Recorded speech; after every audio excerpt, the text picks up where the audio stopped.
नमस्कार। आज हम एक बहुत दिलचस्प लेख पर बात करने वाले हैं, परिवर्तन ही प्रगति का मार्ग।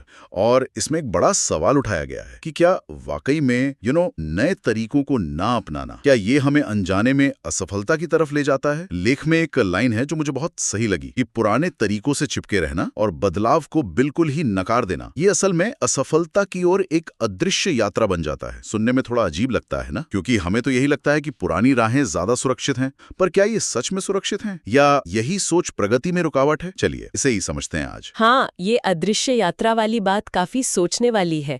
देखिए ना, जब हमारे आसपास की दुनिया, मतलब तकनीक हो, काम करने का तरीका हो, सोचने का ढंग हो, सब लगातार बदल रहा है। बिल्कुल तेजी से बदल रहा है। हाँ, तो ऐसे में अगर हम पुराने ढर्रे पर ही चलते रहें तो इसका मतलब क्या हुआ? मतलब हम पीछे रह जाएंगे। बिल्कुल, हम नए मौके गंवा रहे हैं, धीरे धीरे कंपटीशन से बाहर होते जा रहे हैं। लेख इसी पर जोर देता है कि ये ऐसा है जैसे हम अनजाने में ही अपनी तरक्की के रास्ते में एक दीवार खड़ी कर रहे हो। अच्छा। और ये अदृश्य इसलिए है, जैसा आपने कहा, क्योंकि गिरावट एकदम से नहीं दिखती, वो धीरे धीरे होती है, पता भी नहीं चलता। सही कहा। मतलब वो जो सुरक्षा का एहसास है वो एक भ्रम है। और लेख शायद ये भी कहता है कि नए तरीकों को अपनाना सिर्फ फैशन या मॉडर्न दिखने के लिए नहीं है। नहीं, बिल्कुल नहीं। बल्कि ये सीखने, अडेप्ट करने, मतलब हालात के हिसाब से ढलने और आगे बढ़ने का प्रोसेस है। एग्जैक्टली, यही असल में ग्रोथ है। लेकिन जो लोग इस बदलाव से डरते हैं या कतराते हैं, वो एक तरह के ठहराव के भ्रम में जीते हैं। उन्हें लगता है सब ठीक है, सब कंट्रोल में है। पर असल में वहीं पर धीरे धीरे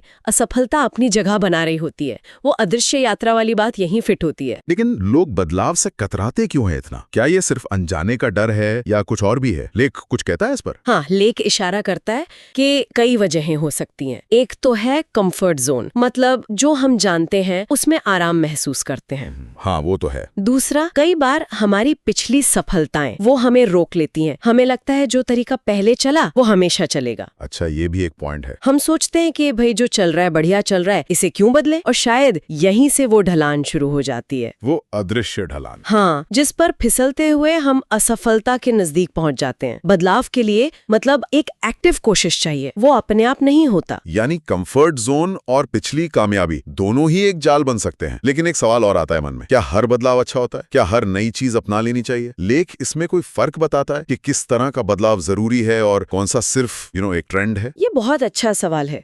देखिए, लेख का जो मुख्य जोर है वो बदलाव के प्रति हमारे नजरिए पर है, हमारी सोच पर। वो शायद सीधे सीधे ये न कहता हो कि हर नई चीज पुरानी से बेहतर ही होगी, ऐसा जरूरी नहीं है। लेकिन वो इस बात पर बल देता है कि हमें नए विचारों और तरीकों के लिए अपना दिमाग खुला रखना चाहिए, ओपन माइंड। मतलब रिसेप्टिव होना चाहिए। बिल्कुल। अगर हम पहले से ही दरवाजे बंद कर लेंगे तो जो जरूरी और फायदेमंद बदलाव हैं उन्हें भी नहीं पहचान पाएंगे। सही बात है। तो मुद्दा हर बदलाव को आंख मूंद कर अपनाने का नहीं है, बल्कि बदलाव की संभावना के प्रति खुला रहने का है, ताकि हम सही मौकों को पहचान सके और उनका फायदा उठा सकें। तो ये एक तरह से माइंडसेट की बात हुई कि बदलाव को एक खतरे की तरह ना देखकर एक अवसर की तरह देखें। लेख में कोई उदाहरण या कोई एनालॉजी इस्तेमाल हुई है जो इस अदृश्य यात्रा या बदलाव की जरूरत को और साफ करे? हाँ, एक तुलना की जा सकती है जो इस सोच को समझने में मदद करती है। जैसे मान लीजिए नदी की बहुत तेज धार बह रही है, ठीक है, और आप उसके विपरीत तैरने की कोशिश कर रहे हैं। बदलाव की धारा भी ऐसी ही तेज हो सकती है, तो उसके खिलाफ जाना बहुत थकाने वाला होगा और आखिरकार बेकार साबित होगा।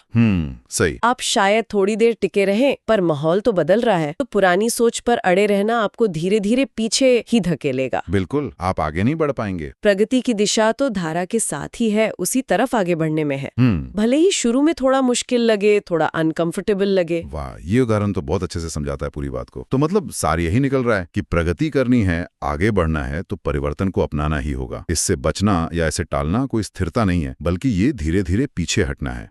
तो क्या हम कह सकते हैं कि लेख का निचोड़ यही है कि बदलाव से डरो मत, उसे समझो, अपनाओ और उसके साथ खुद को बेहतर बनाओ। यही सफलता की कुंजी है। निश्चित रूप से, बिल्कुल यही बात है। और इसी पूरी चर्चा से एक बहुत महत्वपूर्ण सवाल उठता है हम सब के लिए, सोचने लायक। क्या सवाल? कि हम अपनी रोजमर्रा की जिंदगी में या अपने काम में उस सोच को एक्टिवली कैसे डेवलप करें। वो सोच जो हमें उन बदलावों को भी अपनाने के लिए तैयार करे जो पहली नजर में मुश्किल लगते हैं या असहज लगते हैं। इस पर सोचना शायद हम सबके लिए फायदेमंद हो सकता है।